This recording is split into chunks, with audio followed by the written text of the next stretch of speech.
तर फाण्या पडल्या त्या इथं जवळजवळ 14. आता ह्याचं मॅनेजमेंट एकदम केलं पाहिजे. तर कमळं 250 ते 300 किंवा 350, 250 पासून 400 आत किती कमळं तुम्ही एकदम मोडा, जसं शक्य होईल तेवढी. 250 जरी मोडली तरी चालते ती. कमळ मोडलं की पहिलं काम काय, खाल्ल्या साईडला एक केळ ठेवायचं, कमळ मोडून टाकायचं खाली आणि फाण्या असं मॅनेजमेंट करायचं फाण्याचं. आता सुरुवातीला वाईट वाटतं, पण हिथं जास्त फाण्या ठेवल्या का वादी शॉर्ट राहते.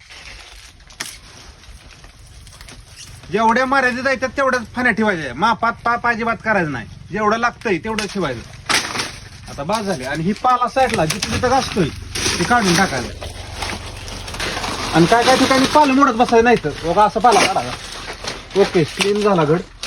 1 2 3 4 5 6 7 8 9 10 पाण्या ठेवले. ते बुंदा आहे चांगला मोठा, 10 पाण्या इजी फुकते ते. 8 9 10 जसं तुमचा बुंदा असेल तेवढ्या पाण्या ठेवायच्या.